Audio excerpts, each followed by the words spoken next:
tarde. Meu nome é Letícia Pimentel da Silva Reis Fernandes e sou discente voluntária de iniciação científica, orientada pela professora Lúcia Grimberg.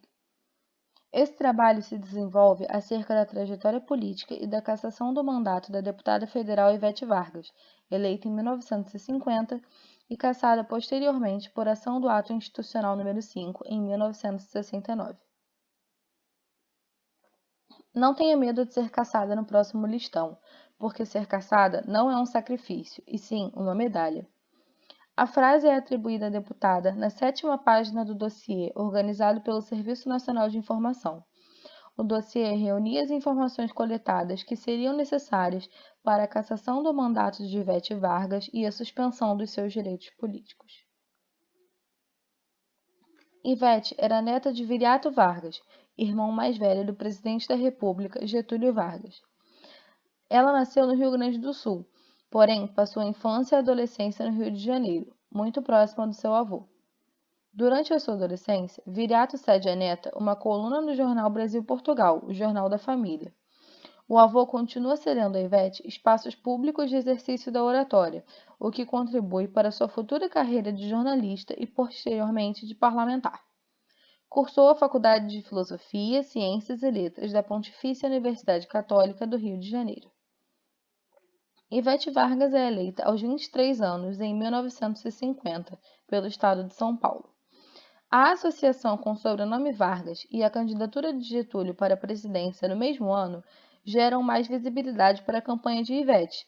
Porém, seu trabalho como jornalista e sua educação foram fatores importantíssimos para que ela conseguisse o expressivo número de votos, mesmo em sua primeira candidatura. Originalmente, Ivete Vargas era filiada ao Partido Trabalhista Brasileiro, o PTB. Porém, com a extinção dos partidos políticos em 1966, por ação do Ato Institucional número 2, Ivete filia-se ao Movimento Democrático Brasileiro, MDB, como uma forma de se manter na vida pública. Ivete faz parte de um grupo de mulheres pioneiras na política profissional, analisadas pela historiadora Celi Regina Jardim Pinto. É a única do grupo que possui ensino superior e é a mais nova quando eleita. Os objetivos desse trabalho são investigar a concentração de cassações de políticos profissionais nos anos de 1968 e 1969. As cassações de mandatos políticos durante a ditadura militar tinham como base as informações reunidas em dossiês organizados pelo Serviço Nacional de Informação sobre indivíduos de interesse. Alguns dos políticos cassados começaram a ser vistos como objetos de interesse antes mesmo do golpe militar de 1964, principalmente casos como o de Ivete Vargas, que já atuava como deputada federal há 14 anos quando o Exército depôs o presidente João Goulart. As cassações não atingiram apenas deputados provenientes do MDB. Também foram cassados deputados filiados à Aliança Nacional Renovadora, a ARENA. Porém, muitos dos deputados cassados nesse período eram trabalhistas ou ligados a sindicatos, como é o caso de Ivete e outros ex-PTBistas. No entanto, esse trabalho analisa o caso específico da deputada federal Ivete Vargas, tanto em seu partido de origem, quanto a sua passagem no MDB e a sua posterior cassação política. A metodologia desse trabalho se dá através da análise da documentação produzida por órgãos de segurança pública sobre Ivete Vargas e outros deputados do Movimento Democrático Brasileiro que foram cassados nesse período. Nessa documentação consistem as informações consideradas necessárias para a cassação dos deputados. Se dá também a análise da coletânea de discursos parlamentares de Ivete Vargas, publicada pela mesma, assim como a forma como a deputada é retratada na documentação, pois o objetivo da documentação reunida é ressaltar a necessidade da cassação do mandato do deputado em questão. As informações são dispostas de forma a colaborar com a premissa da cassação, e o caso segue o mesmo com a Ivete Vargas. Apenas seu sobrenome e sua herança familiar não são suficientes para explicar o sucesso da carreira política de Ivete Vargas. Segundo o historiador Douglas Angeli, baseado nas entrevistas concedidas por Ivete ao Centro de Pesquisa e Documentação de História Contemporânea do Brasil, o CPDOC, e em cartas que a mesma mandava para o tio-avô, Ivete Vargas tem consciência de que a proximidade com Getúlio é um fator de suma importância para sua carreira política. Também expressa nas entrevistas que sua entrada no meio da política profissional teria se dado de forma natural, uma vez que muitos de seus familiares estavam presentes no segmento. Angeli acredita que sua educação diferenciada e seu constante acesso a espaços públicos e de oratória durante toda a sua adolescência têm um peso considerável no alcance rápido de eleitores, por representar um forte capital político. Ivete Vargas vem de uma posição de liderança no Partido Trabalhista Brasileiro, antes de se filiar ao MDB. Segundo a historiadora Maria Celina Soares de Araújo, Ivete Vargas não tem problema em se associar a diferentes setores, uma vez que a seção paulista do partido passava por questões de instabilidade e disputas internas de poder. Ivete seria muito bem relacionada, por sua rede de conexões pessoais, e sempre era capaz de conseguir realizar as demandas que eram trazidas até ela, segundo Maria Celina.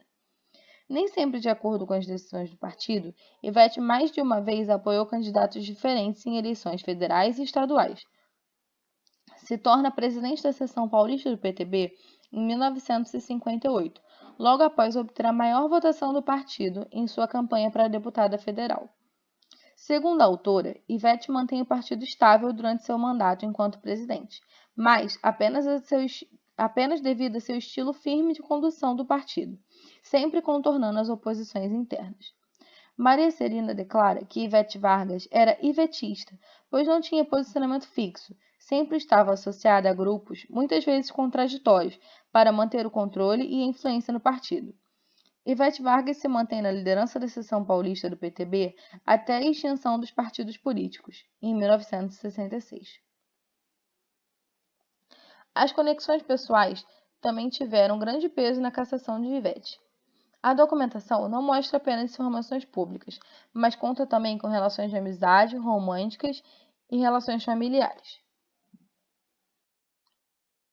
Na documentação constam dados de Ivete Vargas datando desde 1955, quase 10 anos antes do início da ditadura militar. Além disso, consta uma linha do tempo das atividades da deputada, como sua viagem diplomática pela União das Repúblicas Socialistas Soviéticas, sua pública solidariedade à Revolução Cubana, sua proximidade com movimentos estudantis, sindicais e de emancipação feminina e sua própria associação com o Partido Trabalhista Brasileiro. Como já mencionado anteriormente, o objetivo da documentação é provar a necessidade da cassação dos deputados retratados.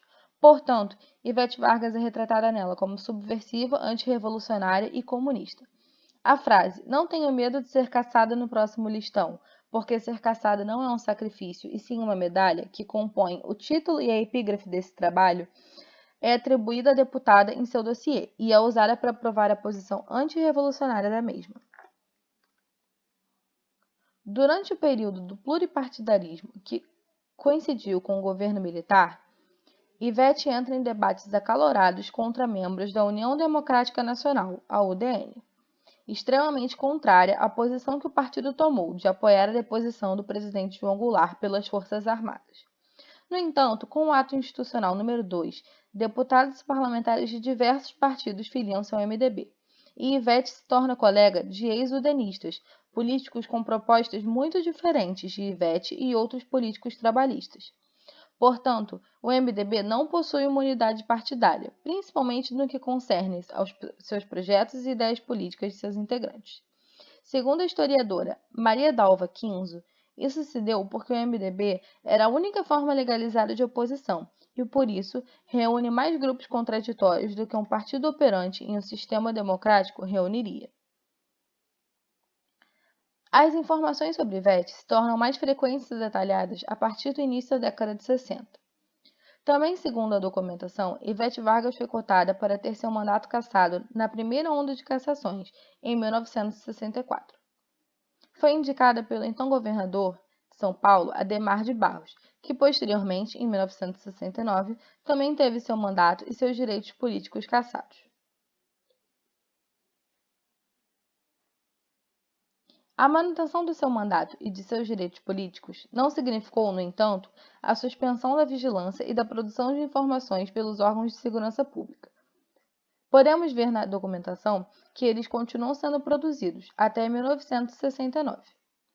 No que compete às fontes, a documentação começa com aspectos pessoais da vida de Ivete Vargas, abordando sua família, seu marido, classificado como um comunista, seu padrinho de casamento, que foi o presidente João Goulart, etc.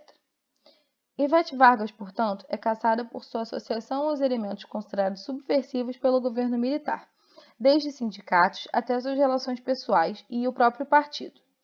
Também por suas habilidades oratórias construídas ao longo da adolescência e da carreira, por suas conexões e o expresso número de eleitores, Ivete Vargas é uma figura com grande popularidade no Congresso, e daí a preocupação do Serviço Nacional de que ela fosse capaz de influenciar outros políticos subversivos.